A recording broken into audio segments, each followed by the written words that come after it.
से कान्हा का जन्म हुआ है ना, मैं तब से देख रही हूँ, तब से हम पे कोई भी संकट आती है ना तो अचानक से कोई अपरिचित हमारी सहायता करने आ जाता है और जाते समय कान्हा की आज्ञा लेके जाते है और कभी कभी तो इसे प्रभु बोल के जाते है। बाबा संभालो।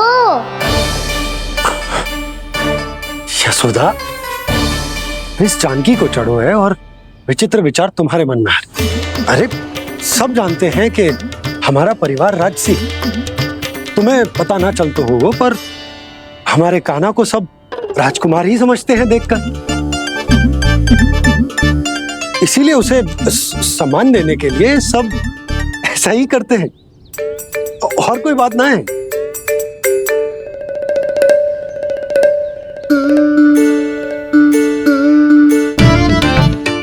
अब जी मेरे लल्ला को ऐसे क्यों घूर रहे हैं? बुरी दृष्टि लगाएंगे क्या? वैद्यराज जी, आपके सहायक तो गए, अब आप यहाँ क्यों? वो क्या है ना, मैं अपने रोगी का निरीक्षण करके पूरी तरह से संतुष्ट होकर ही जाता हूँ।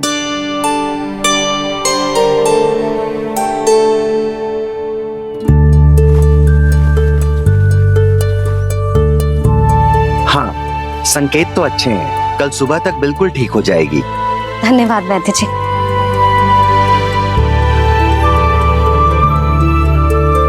बस तो फिर हम कल पकड़न पकड़ाई खेलेंगे जानकी।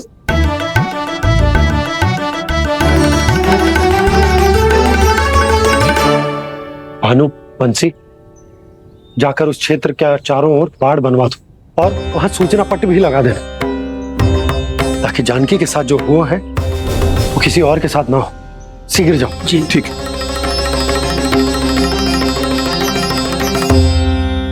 बाड़ और सूचना पट लगवाने से समस्या का समाधान नहीं होगा बाबा।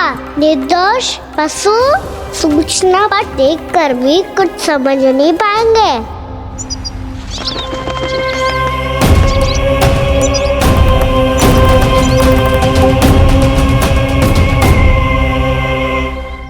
तो तुम्हारे कहने का अर्थ यह है कि व्योमासुर मारा जा चुका है और वो बालक अब भी जीवित है। हाँ महाराज, मैंने गोप बालकों को कहते सुना था कि कृष्ण ने छलिया को मोक्ष दे दिया है, पर वृंदावन सुरक्षित नहीं है महाराज। वो एक बहुत बड़ी समस्या से जूझ रहे हैं। कैसी समस्या? गांव के निकट क्षेत्र में किसी विषैले सर्प का निवास है। उसके विष का प्रभाव इतना भयानक है महाराज, जैसे विष ना हो, स्वयं हलाहल हो। मेरी कोई भी औषधि रोगी का उपचार नहीं कर पा रही थी। निकट के क्षेत्र में कहां है वो सर्प? गोप मानते हैं कि वो सर्प गांव के निकट यमुना नदी के जल में रहता है। मुझे तो लगता है महाराज, ये कालिया नाग की कथा कोई किंवदंती या लोक श्रुति नहीं, एक सच्चाई है, एक विषैली सच्चाई।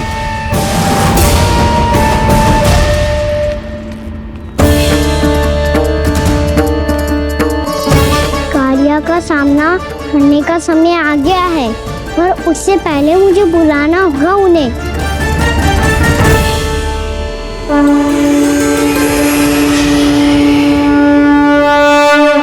संसार के दारुण भय का नाश करने वाले, सभी कष्टों का हरण करने वाले, विश्व का समस्त ऐश्वर्य प्रदान करने वाले, कमल जैसे लोचन, मुख और चरणों वाले आजानुभुज श्री राम को मैं बार बार नमस्कार करता हूँ।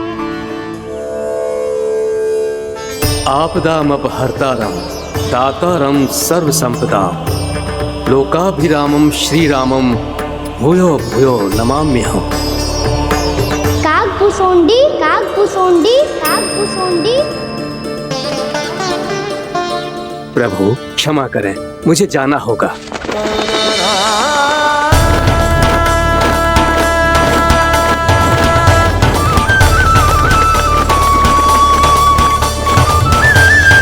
प्रणाम प्रभु। अनेक बार मैं आपके दर्शनों के लिए आया प्रभु। कभी नंद भवन के झरोखों से आपके दर्शन करके चला जाता था, तो कभी दूर किसी वृक्ष की आड़ से आपको निहार लिया करता था। आज आपने स्वयं मुझे बुलाकर धन्य कर दिया प्रभु।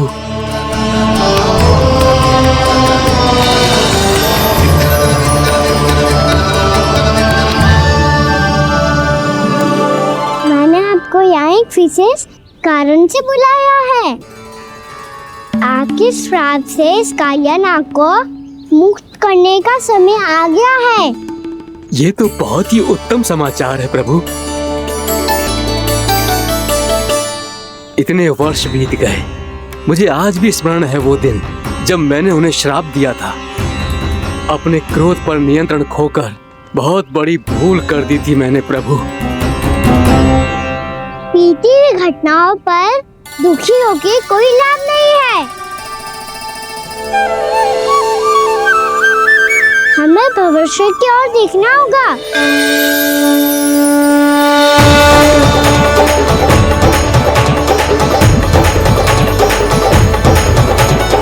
आदेश कीजिए प्रभु, क्या आज्ञा है आपकी? जब मैं कालिया नाग का सामना करने जाऊं, तो आप यही रहेगा। आपको अपने आप पता चल जाएगा कि कब क्या करना है। और हाँ, लौटते जाते समय नारद मुनि से कहिएगा, वो आकर मुझसे भेंट करे। अवश्य प्रभु, प्रणाम। क्या इसने सच्ची में देवर्षि नारद को बुलाया है? नारायण नारायण, आपको संदेश भेजने की आवश्यकता नहीं थी। आप स्मरण करते और मैं चला आता। तुम्हारा कल्याण हो नारद।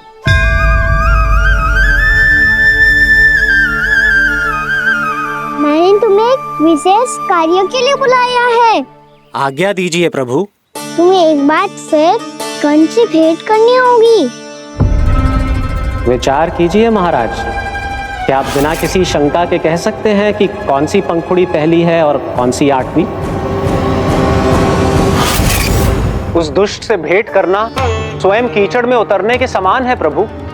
कमल पुष्प प्राप्त करना हो तो कीचड़ में उतरना पड़ता है नारद।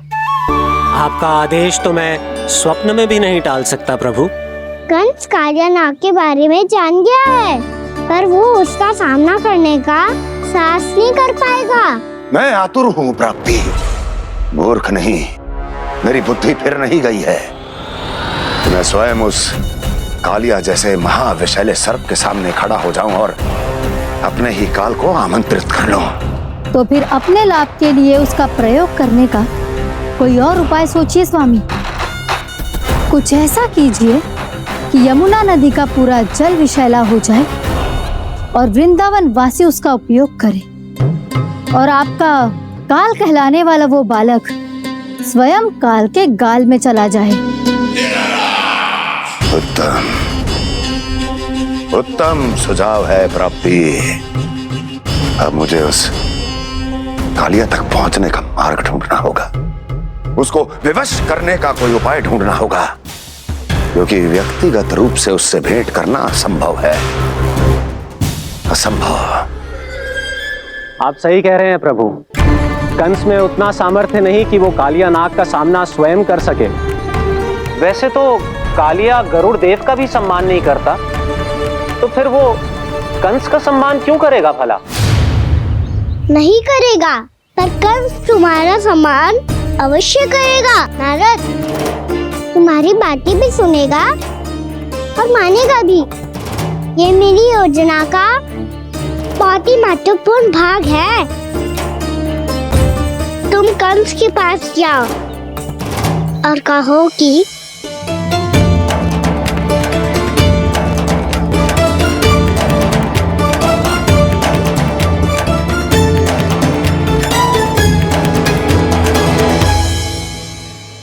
संतान अपने माता पिता को तीर्थ का सौभाग्य दिलाती, पर मेरा लल्ला कितना महान कि उसने हमारे घर को ही तीर्थ बना दिया।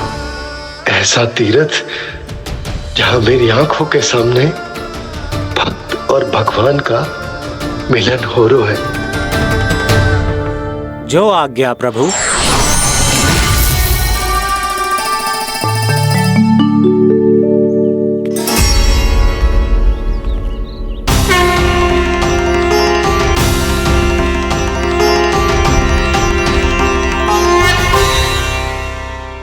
बाबा, कान्हा, ये सब क्या चल रहा है?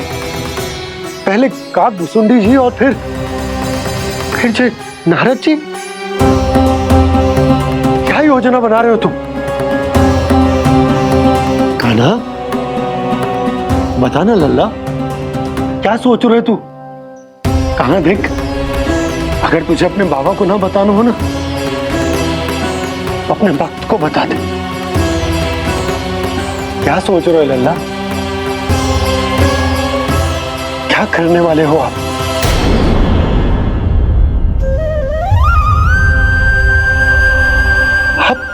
आप इतने दुखी क्यों हो? कान्हा, कान्हा, क्या होगा? क्योंकि मुझे आभास हो गया है बाबा, समय आने वाला है। कौन सा समय आने वाला है लल्ला? सीधे सब कुछ बदलने वाला है। भैया को मेरा सत्य पता चल जाएगा बाबा।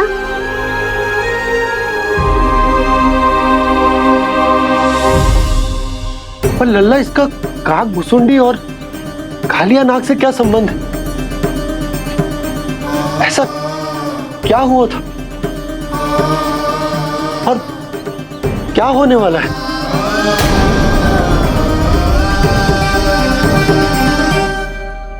जो होने वाला है बाबा, उसका संबंध उससे है जो सैकड़ों वर्ष पहले हुआ था।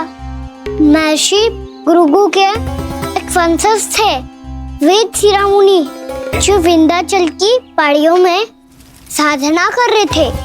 तभी वहाँ अश्वशिरा नाम के एक दूसरे मुनि आमंत्रण के बिना ही आ गए। कितना सुंदर और शांतिपूर्ण आश्रम है। यहाँ प्रभु की साधना करने में बहुत आनंद आएगा। शीघ्र ही अश्वशिरा मुनि उपस्थिति के कारण होने वाले व्यवधान से बाध्य होकर वेद शिरोमुनि ने अपनी आंखें खोली। कौन हो तुम और यहाँ क्या कर रहे हो? आपके आश्रम में बहुत शांति है मुनिवर। साधना करने के लिए बहुत ही उत्तम स्थान है ये। मैं चाहता हूँ कि मैं भी यहाँ। आप यहाँ साधना करना चाहते हैं, लेकिन इतना भी नहीं जानते कि किसी के आश्रम में प्रवेश करने से पहले उसकी आज्ञा लेनी चाहिए। आप ये भी नहीं जानते कि यदि कोई यज्ञ कर रहा हो तो बिना अनुमति के वहाँ प्रवेश करने से उसकी यज्ञ साधना भंग हो सकती है। आप क्या साधना करेंगे मुनि? आप तो साधना के योग्य ही नहीं हैं। इतना अपमान! एक मुनि के मुख से इतने कड़वे शब्द शोभा नहीं देते। मैं तुम्हें श्राप देता हूँ, जितनी विषैली तुम्हारी जिह्वा है उतने ही विषैले सर्प बन जाओ तुम। और ऐसा सर्प जो सांस भी ले तो निकट का वातावरण दूषित हो जाए। तुम्हारे इस दुस्साहस के लिए मैं तुम्हें श्राप देता हूँ कि तुम अभी इसी क्षण कौवा बन जाओ, और ऐसा कौवा जो कांव कांव करके अनर्गल प्रलाप करता रहे।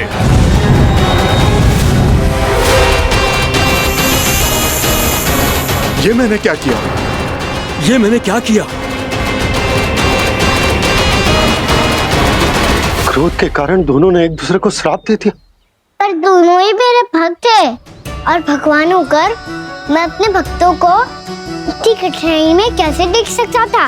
इसीलिए जिस संकट में उन दोनों ने अपने आप को फंसा लिया था, उसका समाधान करने में मैं उनके पास गया।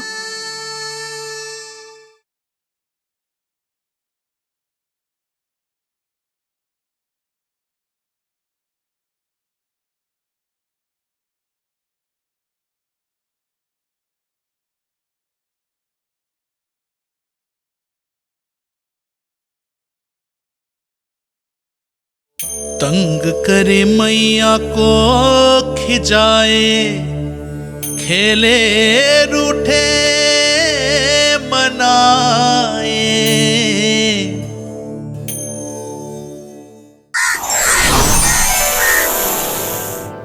देखिए ना प्रभु, ये क्या हो गया हमसे। हमारी रक्षा कीजिए प्रभु, मार्ग दिखाइए हमें। क्रोध पर नियंत्रण ना होने के कारण आप दोनों ने एक दूसरे को बहुत ही भीषण संकट में डाल दिया है। आप दोनों ही तपस्वी, तप के बल से दिए गए आपके श्राप को लौटाना भी संभव नहीं है। प्रभु कोई तो उपाय होगा, हम आपके शरण में हैं प्रभु। अपराध तो हमसे हुआ है प्रभु, पर अब आपसे ही आशा है। कुछ ऐसा कीजिए भक्त वत्सल, जिससे हम दोनों के श्राप का प्रभाव कुछ कम हो जाए। आप दोनों ही मेरे भक्त हैं, इसलिए आपकी पीड़ा का निवारण करने का एक उपाय है मेरे पास। वेद शिरामुनि, जब आप कालिया नाग बनेंगे तो आपको मेरे चरणों को अपने शीश पर धारण करने का सौभाग्य मिलेगा। और अश्र शिरामुनि, आप काग योनि होने के बाद भी आप श्रेष्ठतम ज्ञान और सर्वाधिक यौगिक सिद्धियों के स्वामी होंगे और प्रवचन दिया करेंगे। इसके बाद अश्वशिरा मुनि काकभूसुंडी बन गए, जिन्होंने आगे चलकर स्वयं गरुड़ देव को रामायण सुनाई। और मुनि वेदशिरा, महर्षि कश्यप और देवी कत्रियों के पुत्र कालिया नाग बनकर जल में, और अब वही कालिया नाग जमुना जी में, जिनके कारण जानकी के प्राण लगभग चले ही गए थे। अब कालिया नाग को उचित स्थान पर भेजने का समय आ गया है बाबा। पर ये तो अच्छी बात है कान्हा, वेद शिरा मुनि को दिया हुआ तुम्हारा वचन भी पूरा हो जाएगा, जमुना जी की शुद्धि भी हो जाएगी। इस सब के बाद भी तुम दुखी क्यों हो? क्योंकि इसके बाद मैया के सामने मेरा रहस्य खुल जाएगा बाबा। उन्हें पता चल जाएगा कि उनका बालक कोई साधारण बालक ना है। भविष्य में जो होने वाला है उसे सबके सामने घटने से रोकना मेरे लिए भी संभव ना होगा। मैया को सब पता चल जाएगा। क्या पता चल जाएगा रे मुझे?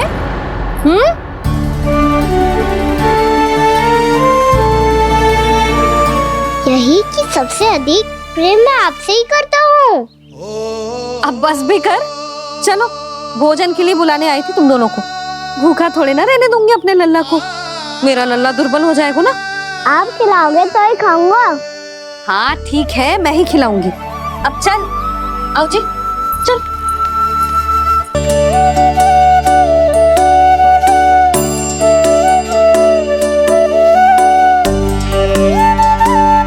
मैया खेलो ना मेरे साथ। मैया सुनो ना, मेरी बात ना मानोगी? अभी बहुत कार्य पड़े लल्ला, देख जानकी को औषधि भी देने जाना है ना। औषधि मैं दे दूंगा, फिर तो खेलोगी ना आप मेरे साथ।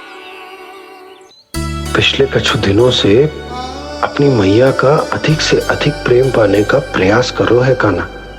इसका तो एक ही अर्थ हो सकता है कि कछु बहुत बड़ो होने वालों है।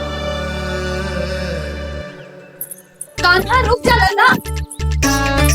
कान्हा क्यों तंग कर रहा है? मैया को पहन लेना। कान्हा, कान्हा, ये क्या करो तूने?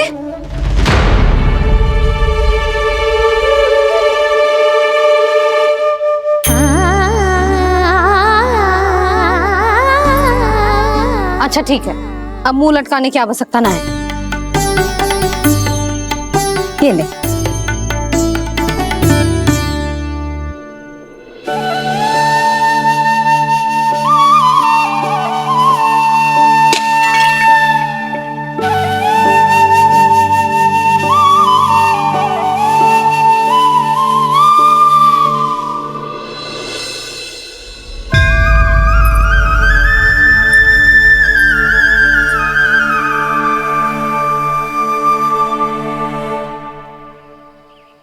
तंग करे मैया को खिजाए, खेले रूठे मनाए,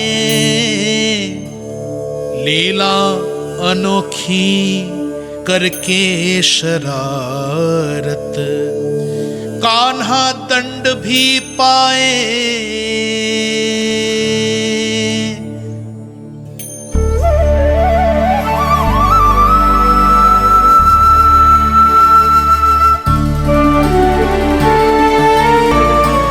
रूठना मनाना, खेलना खिलाना, पहले शरारत करके क्रोध दिलाना और फिर क्षमा मांग लेना, ये सब जानबूझकर कर रहे है कान्हा, जैसे जीवन भर के लिए अपनी मैया की ममता को अपने हृदय में समेट कर रखना चाहते हो। कैसे कैसे करूं उस कालिया से मित्रता, कैसे करूं उसका उपयोग?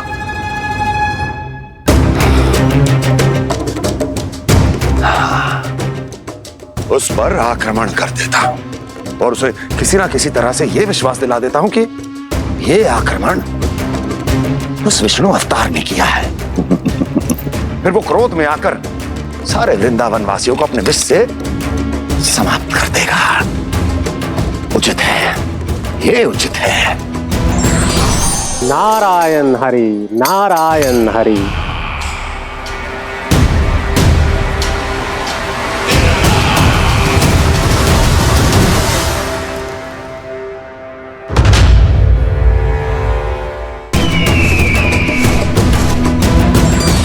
नारायण हरि, नारायण हरि।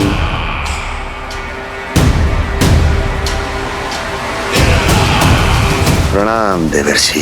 किस योजना में कितना लाभ है और कितनी हानि, यह आंकलन करते करते थक गए होंगे मथुरा नरेश।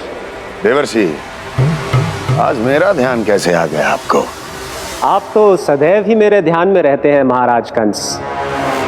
सत्य तो यह है कि मथुरा में जो भी हो रहा है मुझसे छिपा हुआ नहीं है। मैं जानता हूं कि आप किसी भी असुर को वृंदावन क्यों ना भेजें, और वो असुर कितना भी शक्तिशाली क्यों ना हो, कृष्ण का सामना नहीं कर पाता। या तो पराजय स्वीकार करके आपके पास लौट आता है, या तो फिर वीर गति को प्राप्त हो जाता है।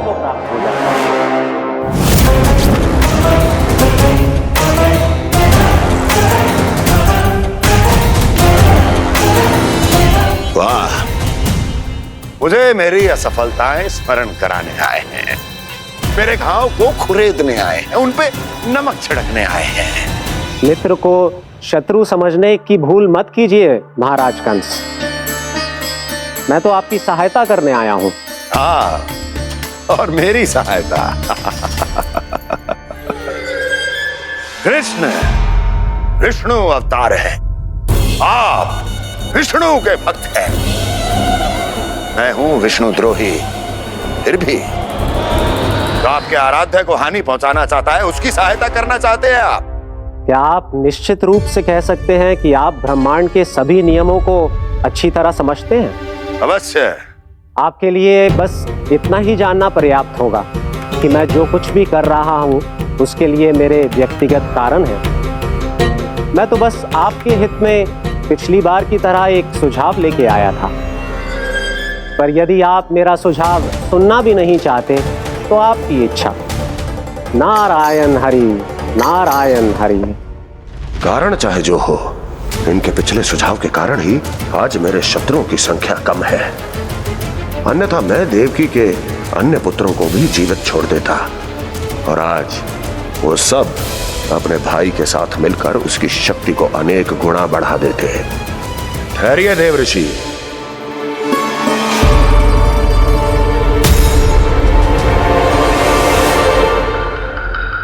बताइए क्या सुझाव है आपके पास?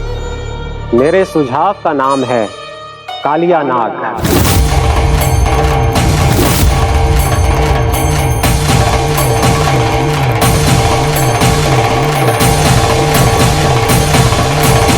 उसके विषय में मैं जानता हूं देवर्षि। तो समस्या यह है कि मैं स्वयं उससे मिलने नहीं जा सकता, उससे भेंट नहीं कर सकता। उस कृष्ण की हत्या के लिए उसको वृंदावन जाने के लिए तैयार नहीं कर सकता। तो मत जाइए उसके सामने, और ना उसे भेजिए कृष्ण के सामने। हर बार आप किसी न किसी असुर को अपने शत्रु के क्षेत्र में भेजते हैं, जहां शत्रु उसका सामना करने के लिए पूरी तरह से तैयार होता है और आपका असुर मारा जाता है। इस बार शत्रु को युद्ध स्थल चुनने का अवसर मत दीजिए महाराज। इस बार योजना का जाल ऐसे बुनिए कि कृष्ण स्वयं उसके पास जाने के लिए विवश हो जाए। कालिया नाग स्वयं काल है, मृत्यु का दूसरा नाम है। उसके विष का उपयोग अपने लाभ के लिए कीजिए महाराज। वैसे कालिया के विष की अधिकता का अनुमान तो होगा ही आपको।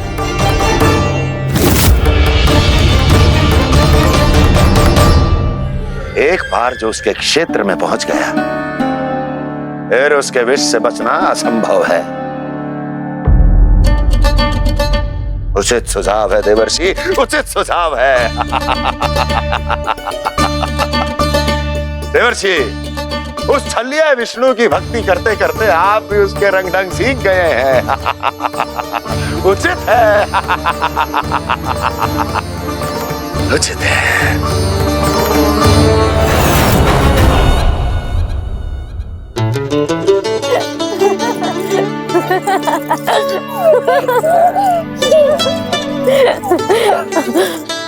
बस बस, बहुत आनंद ले लियो लल्ला। बस अब दूध पी ले। ठहर ठहर, गर्म है। जी ले ले।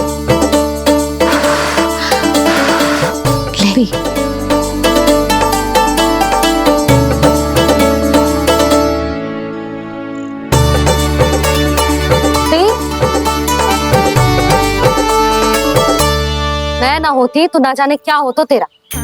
अपने आप दूध भी ना पी सकते है, भावना कहीं का। आपकी इस प्रेम के लिए तो मैं धरती पे आया हूँ मैया। मैं भी यही सोच रहा हूँ यशोदा कि तुम ना होती तो मेरा क्या होता। इसी बात पे थोड़ा दूध और कजू खाने को दे दो। अरे मैं तो भूल ही गई। तनिक ठहर जाओ जी, जे दूध पी लेना तो आपके लिए भी कछु ले आती हूँ।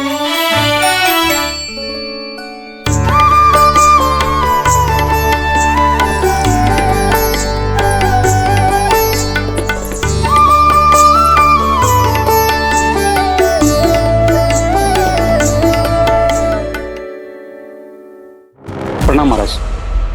आपकी आज्ञा के अनुसार बिल्कुल वैसा ही पत्र तैयार किया है जैसा आप चाहते थे।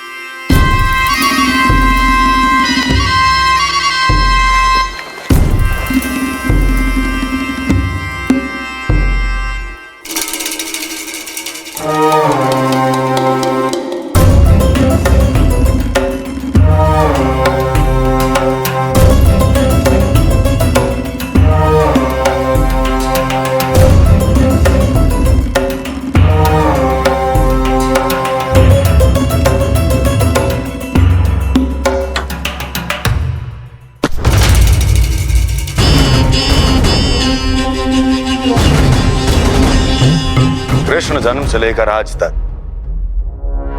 ये मेरी सबसे महत्वपूर्ण योजना है। इसका सफल होना निश्चित है दूत, किंतु केवल वही करना जैसा मैंने कहा है। जाओ।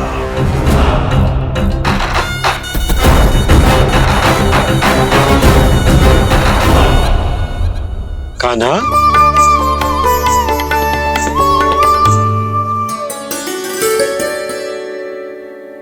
क्या होगा? बाबा मैं चाहता हूँ कि मैया की ममता क्रिस्टल फ्रेम की वर्षा मुझ पे सरते ऐसे होते रहे। वो तो होती रहेगी लल्ला। अपने लल्ला के लिए किसी मैया का प्रेम कभी कम हो सकता है भला? नंदराज, वो मथुरा से एक दूत आयो है महाराज कंस का राजपत्र लेके।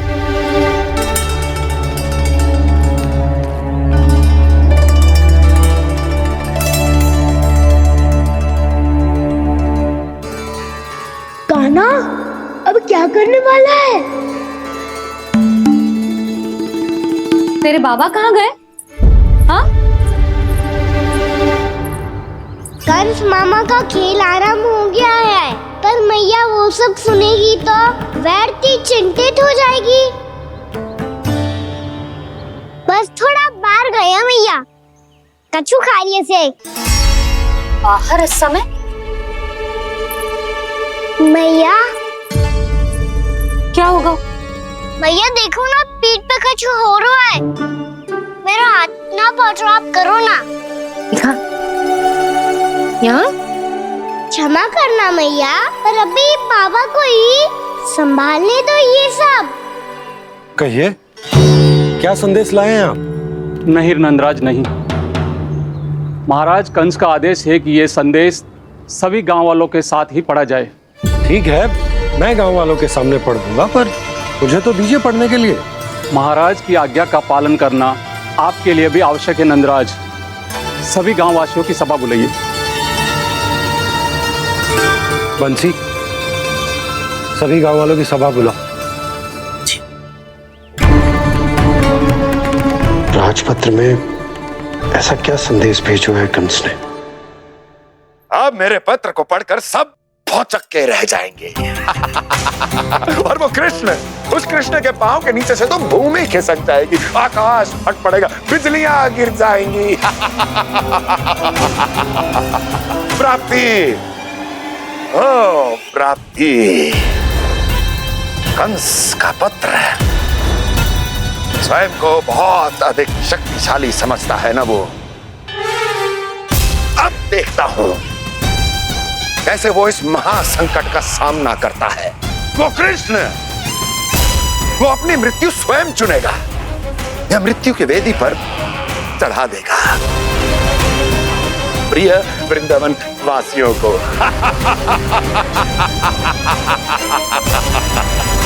अब आएगा आनंद प्राप्ति, अब आएगा आनंद। सबको इकट्ठा करवा के ही पढ़वाएगो। अवश्य ही कोई विशेष संदेश दिया होगा कंस ने। मैं भी यही सोच रही हूँ सुलक्षणा जी, कछु ना कछु तो विशेष है, पर जे हो क्या सकता है? हाँ, बात तो सही है। ऐसा कहाँ हो सकता है? सभी गांव वासियों के सामने कहा जाए, कछु तो विशेष अवश्य लग रहा है। बाहर तक कोलाहल क्यों हो रहा है? मैया, मैया, अब क्या होगा? मैया देखो ना, सर पे कछु हो रहा है। लल्ला, नारायण ने तुझे हाथ दिए हैं ना? पीठ की बात अन्य थी। अपने सिर की सेवा स्वयं कर। सर पे तो हाथ पहुंच रहा है ना?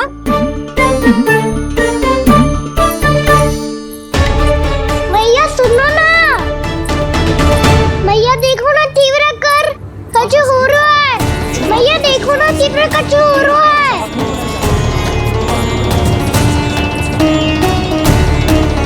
सब लोग आ चुके हैं, अपना संदेश सुनाइए आप।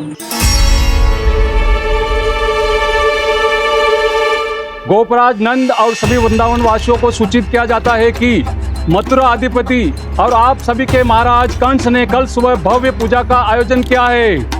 इसके लिए राज्य को वृंदावन के क्षेत्र के निकट यमुना नदी के मध्य में खिलने वाले 1 कोटि कमल के पुष्पों की आवश्यकता है। इसीलिए आप सभी को यह आदेश दिया जाता है कि ये सभी कमल के पुष्प प्रथम पहर से पहले राजसभा में पहुंचा दिए जाए। इतने सारे वो भी प्रथम पहर से पहले कैसे हो सकते हैं? यदि आप ऐसा करने में असफल रहे तो इसे राज आज्ञा का उल्लंघन माना जाएगा और राजद्रोह के आरोप में आप सभी को कड़े से कड़ा दंड दिया जाएगा। स्मरण रहे, यदि कल की पूजा में इन 1 कोटि कमल के पुष्पों का ना पहुंचने के कारण कोई व्यवधान आया तो समस्त वृंदावन वासियों को दोषी माना जाएगा और पूरे गांव को निवासियों सहित धूल में मिला दिया जाएगा। कल प्रथम पहर तक का ही समय है आप सबके पास।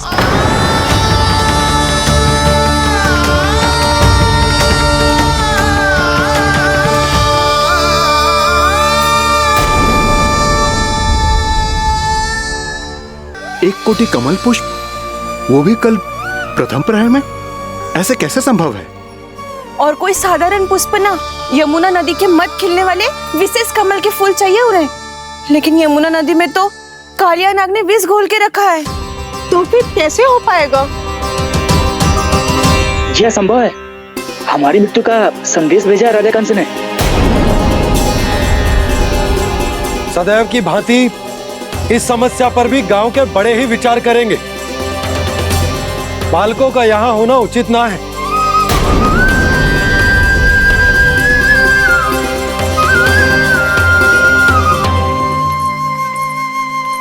लल्ला ले, जे गेंद ले, जा अपने सखाओं के साथ खेल।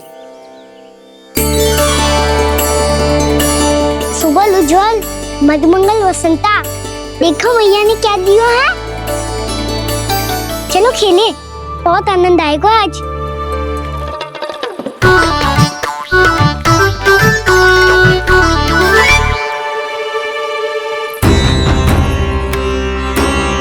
भानु, बंसी, जाओ और शीघ्र ही वो घेरे का कार्य समाप्त करो।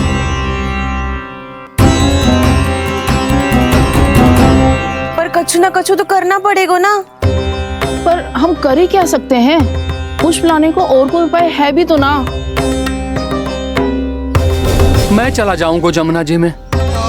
वैसे भी मेरे जीवन के कितने दिन शेष बचे हैं। गांव के लिए, समाज के लिए कुछ करके मरूं, तभी तो शांति मिलेगी। ना काका, यदि आप उस विषैले जल में छलांग लगा भी दोगे, किंतु 1 कोटि कमल पुष्प एकत्रित कर पाना आपके लिए संभव ना है। इससे अच्छा है कि मैं चला जाऊं। यदि मैं मर भी गया तो मेरे पीछे रोने वाला कोई ना है। किसी को कहीं जाने की आवश्यकता ना है। गोप नरेश होने के नाते ये मेरा कर्तव्य है कि मैं आप सबकी रक्षा करूं। नंदराज, आपको जाना है तो जाओ। हरिया, काका, भैया सब चले जाओ। लेकिन आपको पता है वहाँ का जल कितना विषैला है। आप लोग एक क्षण भी जीवित नहीं रह पाओगे। फिर कैसे इकट्ठा करेंगे 1 कोटि कमल पुष्प? आप बात तो सही कह रही हैं शांति। उस दुष्ट कंस ने ऐसी मांग रख के हम सबको फंसा दिया। हम में से कोई भी क्यों ना चला जाए और इस संकट का समाधान ना निकले को। कान्हा, बताना कौन सा खेल खेलें? गेंद पकड़ खेलते हैं। पर एक बात सुन लो सब, कोई भी तीव्र गति से ना फेंकेगा गेंद को। भैया ने फ्रेम बनाई है मेरे लिए। सब तैयार हो? हाँ।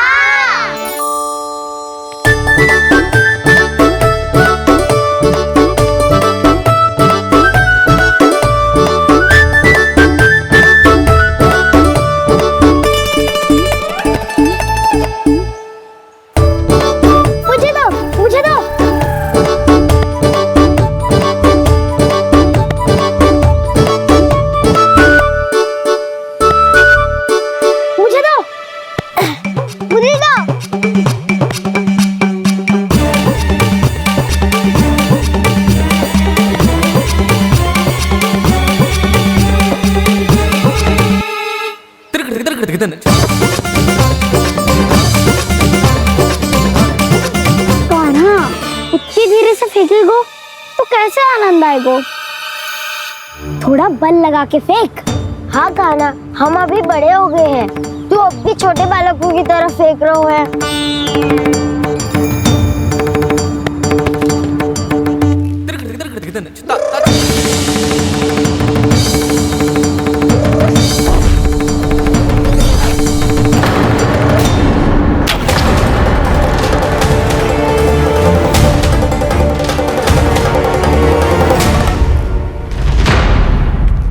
दीदी जी क्या करो कान्हा? गेंद तो डूब गई।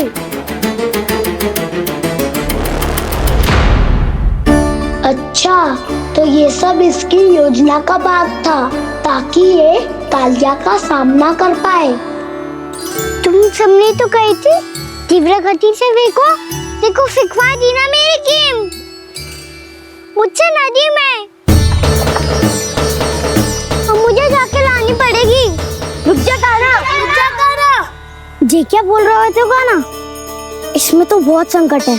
कोई भी संकट मेरी मैया का उपहार खोने से बड़ा ना है। बहुत प्रेम से बना के उन्होंने दी थी। हे नारायण, कोई उपाय समझ में ना आ रहा है। भैया, हम कैसे करेंगे हम अपने गांव की रक्षा? कीड़े पड़ेंगे उस दुष्ट को। यदि उसके कारण किसी के प्राण चले गए तो कौन सा फल मिलेगा उसे इस पूजा का? तुम सही कह रही हो यशोदा। हमारे पास कोई और दूसरा विकल्प भी तो ना है। यदि हमने मथुरा की राज आज्ञा का पालन ना किया तो इसका दुष्परिणाम पूरे गांव को भुगतना पड़ेगा।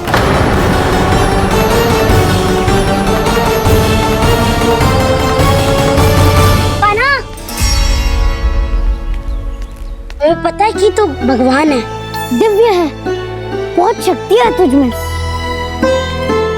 पर फिर भी हम तुझे विषैले जल में ना जाने दे सकते। कुछ होगा तो तुम सब इतनी हट कर रहे हो तो ठीक है, ना जाऊंगा। गेट कहाँ गिरी है, कितनी दूर गई है, ये तो देख लूं, ताकि उसे बाहर निकालने का कोई उपाय ढूंढ पाऊं।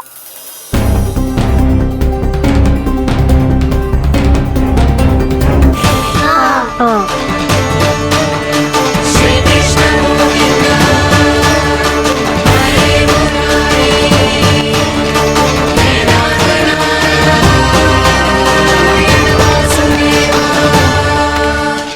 कान्हा की ये लीला तो समझ ही नहीं आ रही।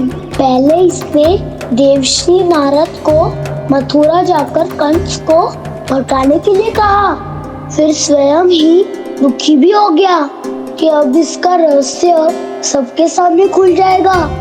और अभी स्वयं ही तो इसने कहा था कि गेट बहुत महत्वपूर्ण है, फिर स्वयं ही उसे नदी के विषैले जल में फेंक दिया।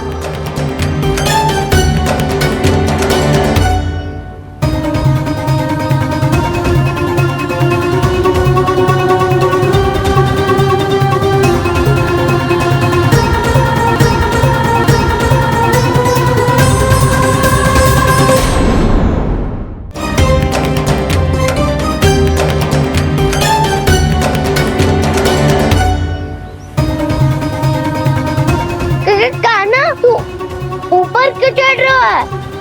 अरे ऊंचाई से देखूंगा तभी तो गेंद दिखेगी।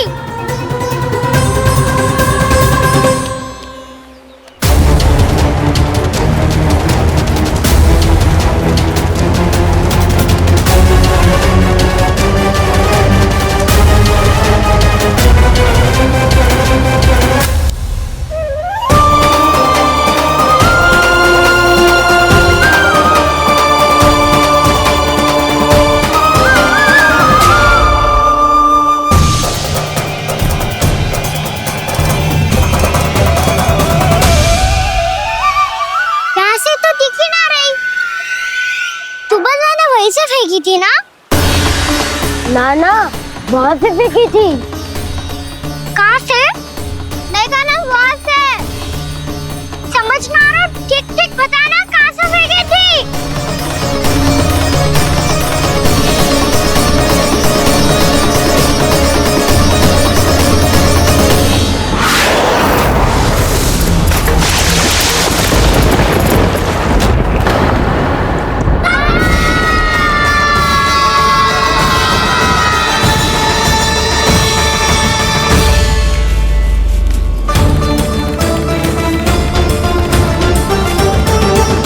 कालिया नाग के क्षेत्र में जाकर कोई भी जीवित वापस ना लौट सको।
कालिया नाग तो उसे देखते ही निकल जाएगा।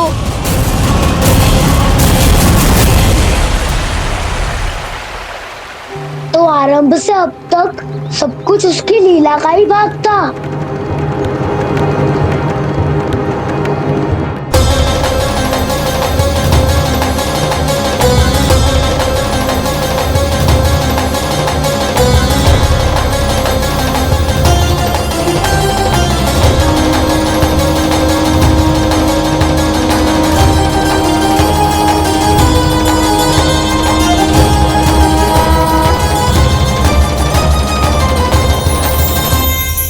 इतना सुंदर रूप, मन मोहने वाली मुस्कान, अद्भुत तेज और भगवान जैसी दिव्यता।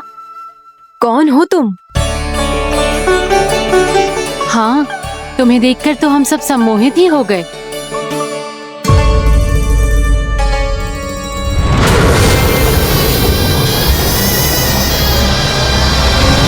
तुम जो भी हो बालक, वापस लौट जाओ। हमारा हृदय तुम्हें ही देखते रहना चाहता है, किंतु यदि हमारे पति जाग गए तो तुम्हें अवश्य हानि पहुंचाएंगे। ये बहुत विषैले है बालक, कालकोट जैसे भयानक। इनके विष से तुम नहीं बच सकोगे। नंदराज, कालिया नाग के विष का प्रभाव बढ़ते ही जा रहा है। पहले 8 कोस तक उसके विष का प्रभाव था, अब तो 1 योजन से अधिक क्षेत्र में फैलो है। जल पीने के प्रयास से अनेक पशु मारे गए हैं और नदी के निकट के वृक्ष और वनस्पति सब नष्ट होने लगे।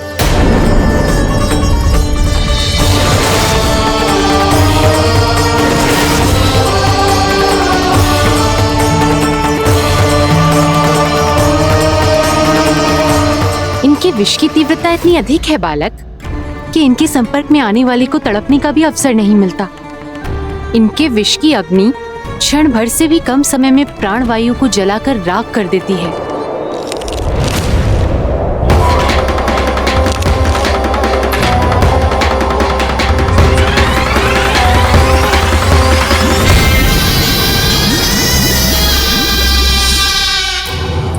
तब तो समस्या और भी गंभीर हो जाएगी। मैंने तो सुनो है कि कालिया नाग कम से कम 2 योजन लंबा है, सैकड़ों फन है उसके।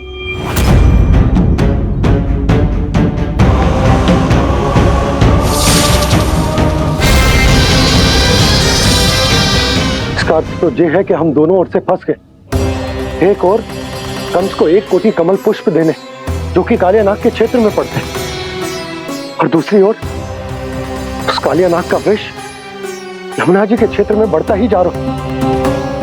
इसके कारण हम ही नहीं, निर्दोष पशु पक्षी भी संकट में। इन दोनों समस्याओं का एक ही समाधान है, उस कालिया नाग का सामना करना। और ये ना समझ आ रहा कि हम ये करेंगे कैसे, क्योंकि ये बात साधारण मनुष्य के बस की ना है। हमारे लिए ये असंभव है।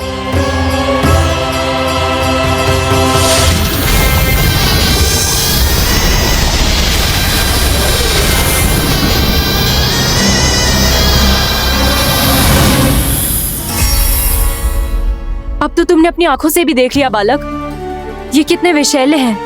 नींद में भी विष उगलते हैं। इससे पहले कि तुम्हें कुछ हो जाए, चले जाओ यहाँ से, मान लो हमारी बात। आप सब मुझे जानती भी नहीं और फिर भी मेरी इतनी चिंता कर रही हैं आप। माँ की ममता भेदभाव नहीं जानती। तुम भी किसी के पुत्र हो और हम सब भी माँ हैं। एक माँ को हर बालक में अपनी ही संतान दिखाई देती है, इसलिए हम तुमसे विनती करते हैं, वापस चले जाओ, बचा लो अपने प्राण। मेरी चिंता मत कीजिए, मुझे कुछ नहीं होगा। होगा, अनर्थ होगा यदि ये उठ गए तो।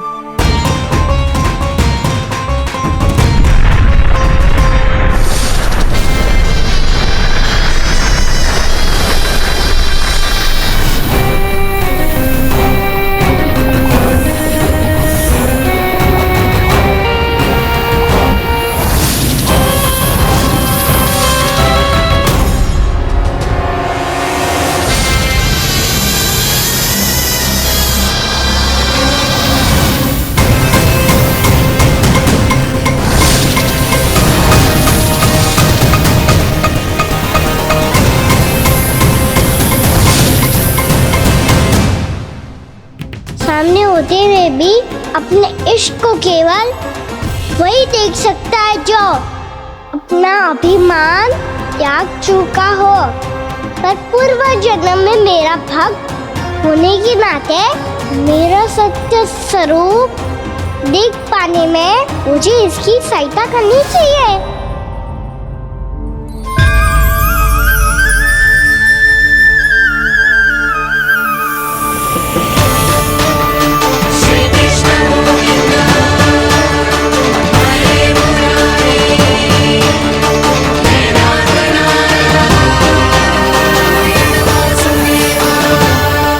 देखो हमारा छोटा सा कान्हा कैसे डट के खड़ा हुआ है, इतने विशालकाय, इतने महाभयंकर सबके सामने।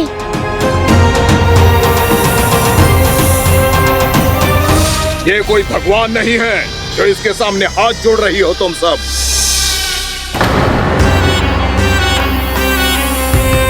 एक सामान्य साधारण बालक है ये, जो ये तक नहीं जानता कि इसके सामने है इसका काल, कालिया। तू कौन है बालक? मेरे इतने निकट आकर भी तू जीवित कैसे है? मेरी नहीं, अपनी चिंता करो कालिया। बहुत मनमानी कर ली तुमने। अब बस मैं तुम्हें रोकना हूँ। अब बस मैं तुम्हें रोकना हूँ। मैं तुम्हें रोकना हूँ। बित्ते भर का है तू, मेरे विष के बारे में जानता ही क्या है? और कहता है मुझे रोकने आया है। किससे?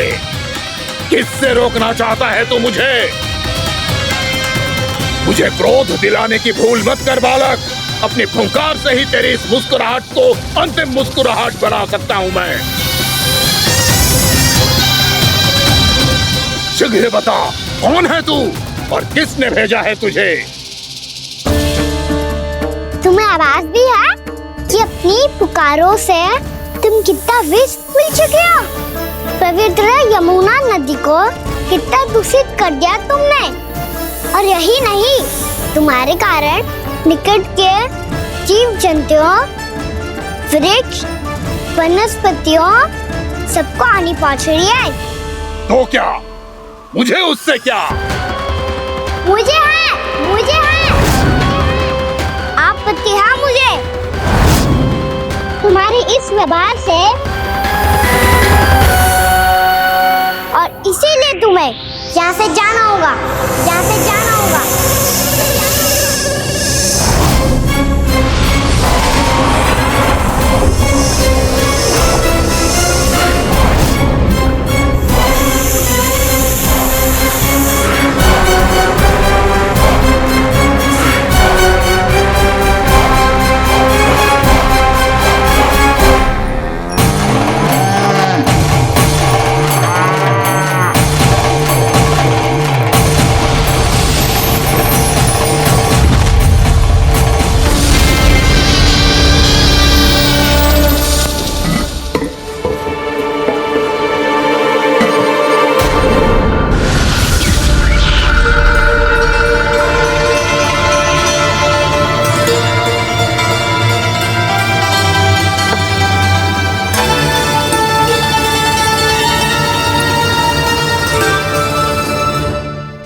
मुझे आदेश देने का साहस भी कैसे किया तूने?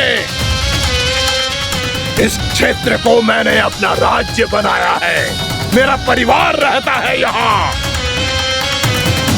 और तू मुझे यहाँ से जाने के लिए कह रहा है?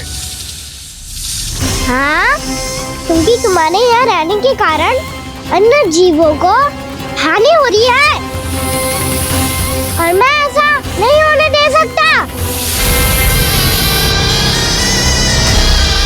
मैं तो बस वही कर रहा हूँ जो एक सर्प का स्वभाव है। विष फैलाना स्वाभाविक है मेरे लिए,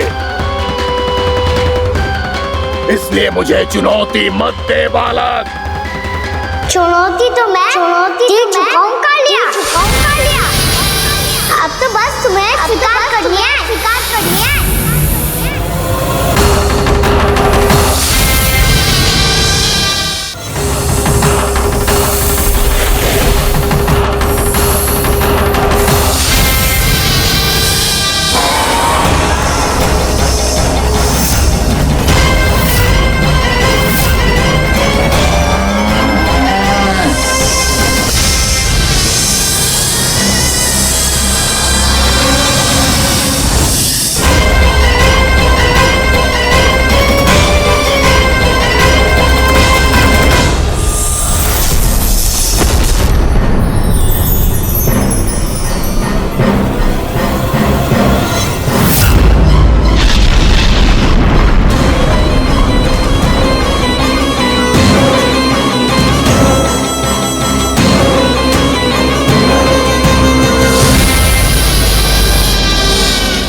मैं आता हूँ।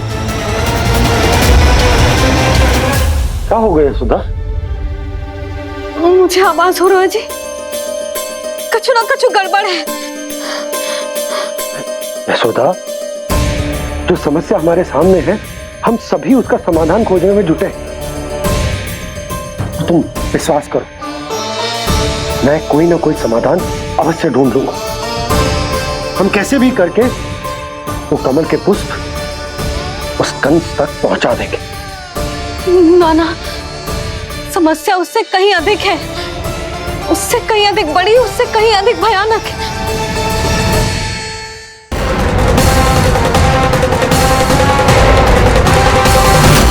विस्की ये बूंद से ही सबके प्राण चले जाते हैं।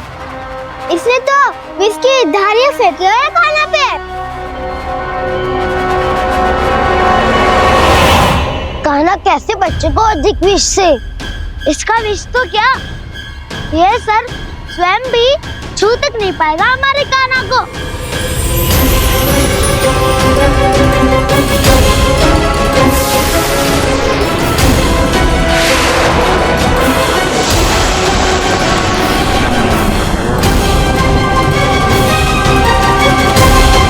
तुम्हारे सखा को, मेरे भाई को कोई हानि नहीं पहुंचा पाएगा। ये कान्हा का सत्य चाहे जो हो बलराम, पर अभी तो जो एक बालक ही है ना।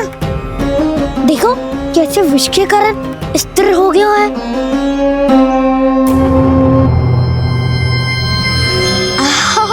हाउ सर्फ ने कितनी आसानी से अपनी पूंछ से बांध लिया है।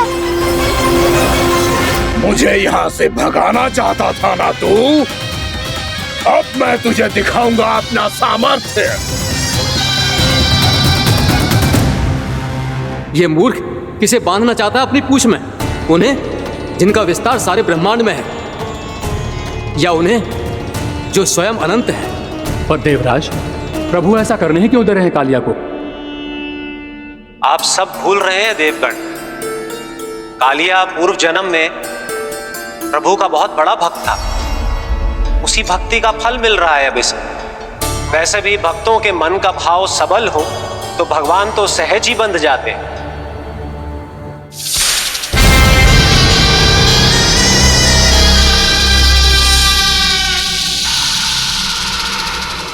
बलराम, तुमने ही तो कही थी कान्हा को कछु ना होगो। देखो दुष्ट ने चारों ओर से जकड़ लियो है।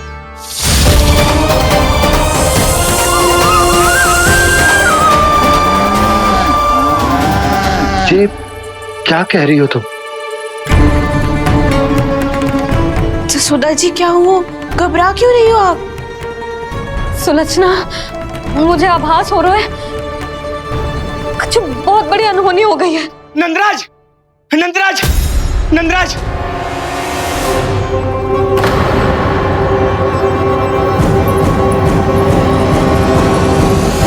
नंदराज, कान्हा ने जमुना नदी में छलांग लगा दी है। कान्हा ने जमुना नदी में छलांग लगा दी है। कान्हा ने जमुना नदी में छलांग लगा दी है।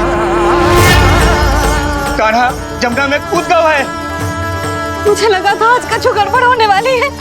मुझे आज कान्हा को ना जाने देना चाहिए था।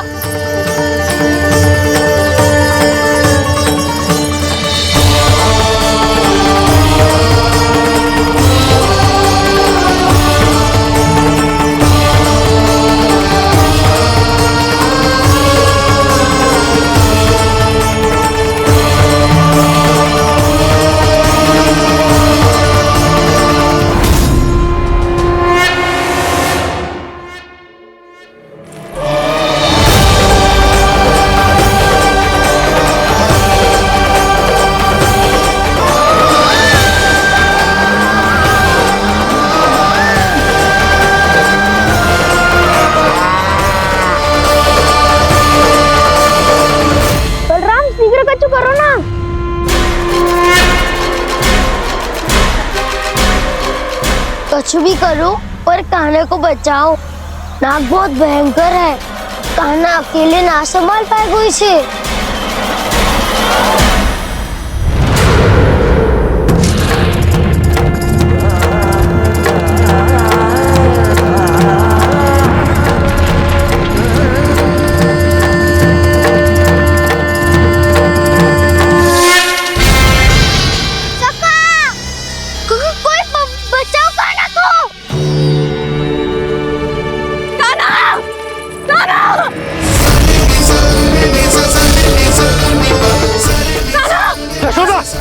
यशोदा रुको। छोड़ दो मुझे, प्लीज छोड़ दो मुझे। जीजी संभालो, बावली हो गई क्या? जीजी संभालो। कान्हा, कान्हा।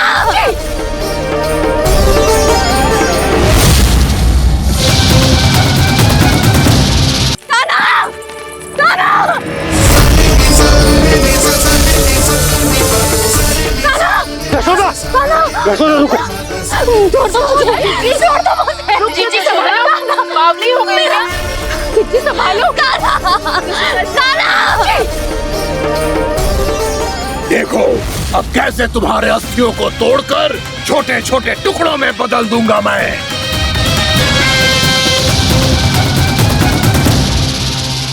अच्छी आप जाओगी तो आप भी फंस जाओगी। अपने लल्ला के लिए मैं किसी भी संकट का सामना करने के लिए तैयार हूँ। छोड़ो ना यशोदा, हमें कोई और उपाय खोजना पड़ेगा। कोई और उपाय? आप देख ना रही मेरा कान्हा किस दशा में है। कान्हा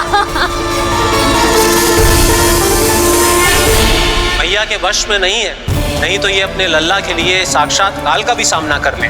ये तो केवल कालिया नाग है। हे नागराज, आप मेरे प्राण ले लो पर कान्हा को छोड़ दो। ना नागराज, आप मेरे प्राण ले लो, मैं विरोध भी ना करूंगी। ना नागराज, आप मुझे मार दो पर मेरे कान्हा को छोड़ दो। ना ना ना ना नागराज, मेरे प्राण ले लो, हमारे कान्हा से क्या शत्रुता है आपकी? प्रभु के लिए जो प्रेम यशोदा मैया के हृदय में है, वही इन सभी गोपियों के हृदय में भी है।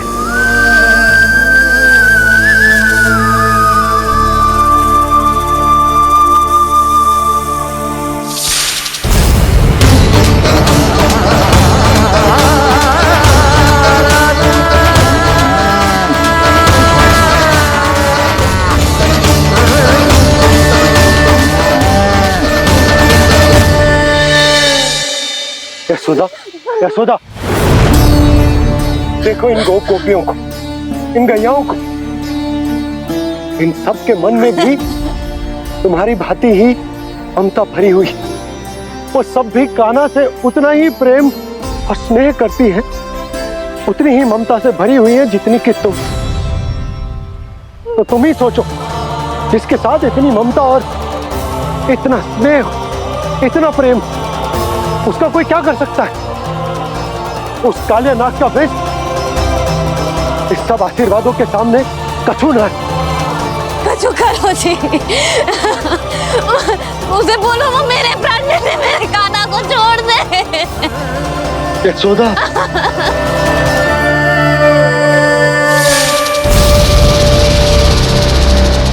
केवल इन्हीं में नहीं देवराज, नाग पत्नियों के हृदय में भी ममता का वही प्रेम उमड़ रहा है। देखिए।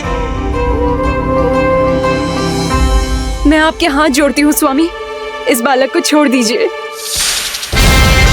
ये अवश्य ही कोई दिव्य आत्मा है स्वामी। हम आपसे विनती करते हैं स्वामी, इस नन्हे बालक को हानि मत पहुंचाइए स्वामी। मेरी पत्नियां मेरे ही शत्रु के लिए विनती कर रही हैं। अब यदि इसके पक्ष में एक शब्द भी कहा तुम सबने, तो मैं इस बालक से पहले तुम सबके प्राण ले लूंगा। हो रहा प्रसन्न नाग कालिया, विजय को निश्चित जान। रोते बिलखते व्याकुल सब, संकट में देख कान्हा के प्राण।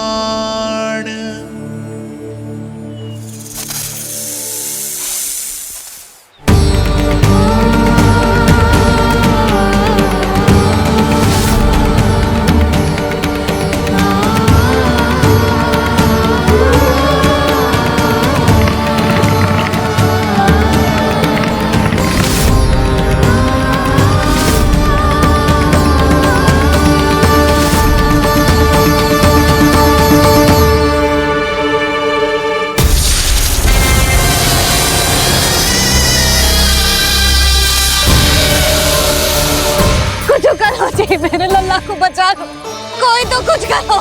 जीजी संभालो जीजी।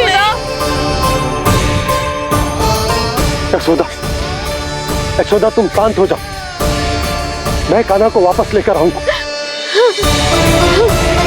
मैं रक्षा करूंगा उसकी। ना नंदराज, नंदराज नहीं, कम से कम आप तो समझो नंदराज, कालिया के पास आप जाओगे तो आप भी फंस जाओगे।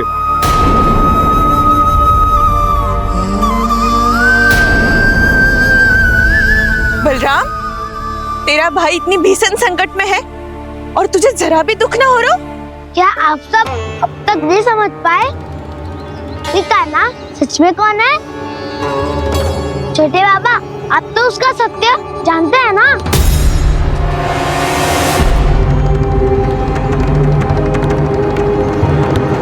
मानता हूँ कि आप सब कान्हा के रहस्य के बारे में नहीं जानते, पर क्या उसके जन्म से आज तक घटी एक से बढ़कर एक विचित्र घटनाओं को भी भूल गए हैं आप सब? भूल गए हैं कि कैसी पूतना जैसी राक्षसी उसका कुछ बिगाड़ नहीं पाई, कैसे तरनावती जैसा भयानक राक्षस उसे एक खरोच भी नहीं दे पाया था।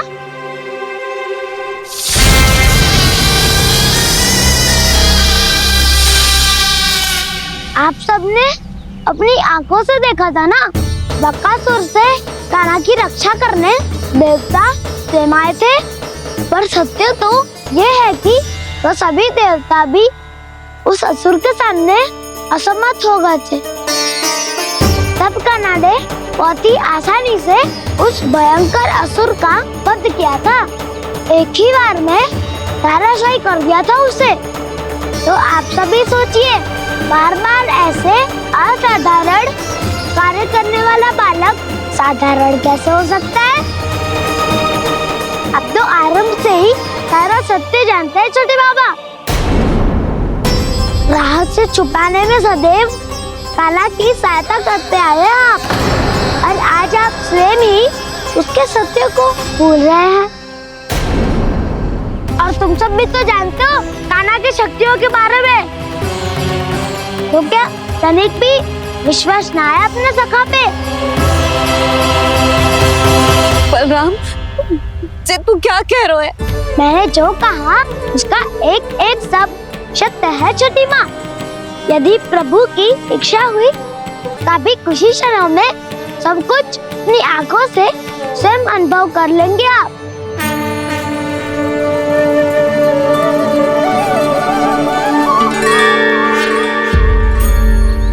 शांताकारं भुजगशयनं पद्मनाभं सुरेशं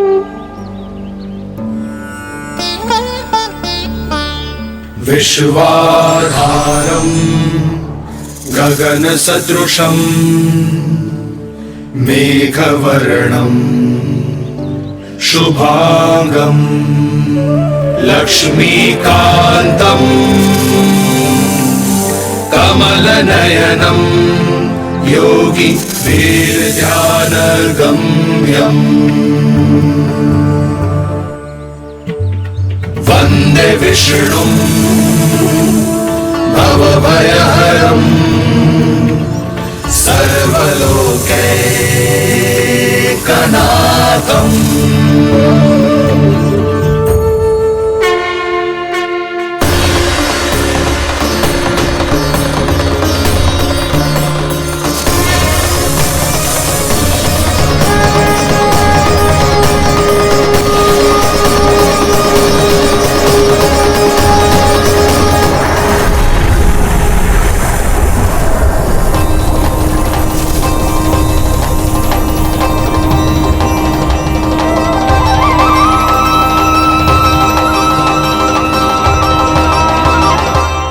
तुझे क्या लगता है बालक कि तू मेरी जकड़ से निकल गया तो अब बच जाएगा तू?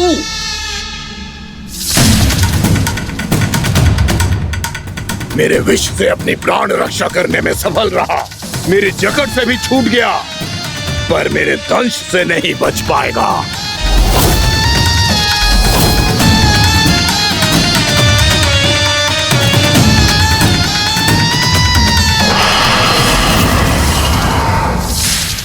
अब भय से भाग रहा है, पर मैं तुझे मृत्यु देकर रहूंगा।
नन्हा सा कान्हा कितनी देर भाग पाएगा?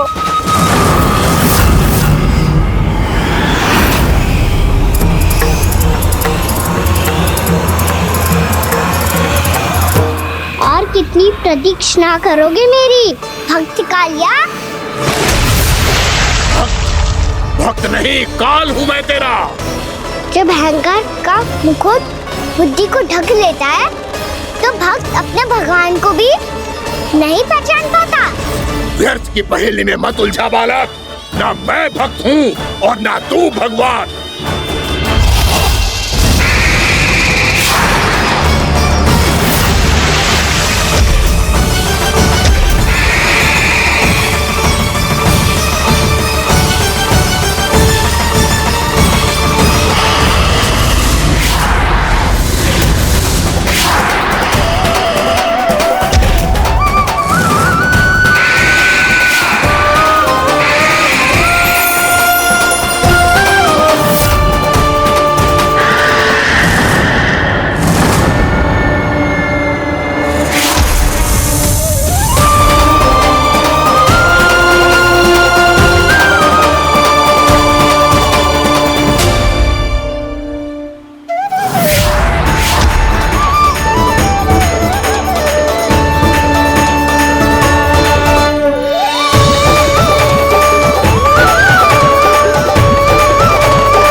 उसे छूकर कालिया नाग का हलाहल जैसा विष भी चरणामृत बन गया है और यमुना जी के जल में फैल चुके विष के प्रभाव को भी नष्ट कर रहा है।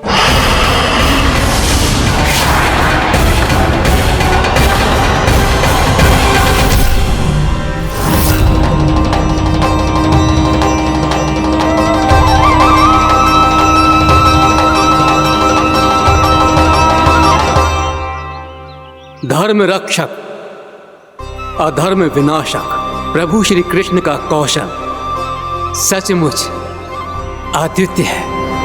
नारायण नारायण।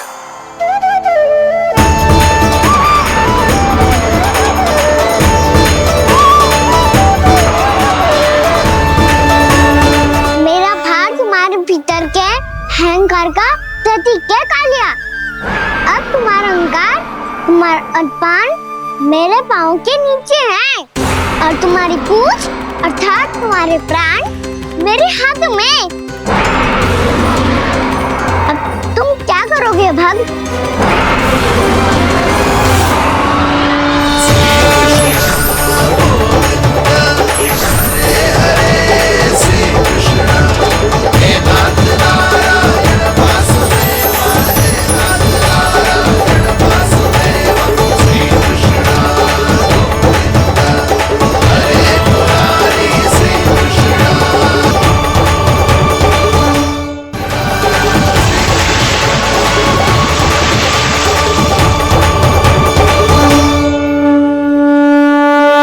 प्रभु, भले ये आपको पहचानने में असमर्थ हो, पर हम सब ने आपको पहचान लिया है।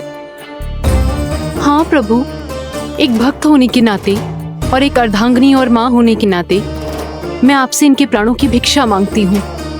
अपनी कृपा दिखाइए और इन्हें क्षमा कर दीजिए। आपके लिए मित्र और शत्रु में कोई अंतर नहीं प्रभु। उसी तरह आपकी कृपा और दंड में भी कोई अंतर नहीं। दोनों दया ही तो हैं, अकारण ही किसी को प्राप्त नहीं होती। हमें विश्वास है कि हमारे पति को मिला ये दंड कोई अभिशाप नहीं है, आपका वरदान है। ये सत्य है प्रभु कि इनसे बहुत से पाप हुए हैं। इनके विष से बहुत सारे जीव जंतु को हानि पहुंची है, पर अब आपके चरण इनके शीश पर पड़ गए हैं। ऐसी कृपा तो बड़े बड़े महान महात्माओं को भी दुर्लभ है, और इन्हें प्राप्त हुआ तो अवश्य ही ये किसी महान पुण्य का ही फल है। हे प्रभु, उन्हीं पुण्य कर्मों की शक्ति का आह्वान कर मैं आपसे विनती करती हूँ, इन्हें प्राणदान दीजिए।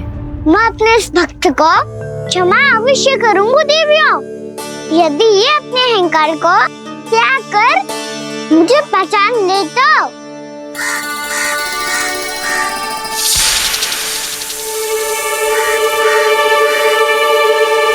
मैं तुम्हें श्राप देता हूँ, जितनी विषैली तुम्हारी जिह्वा है उतने ही विषैले सर्प बन जाओ तुम।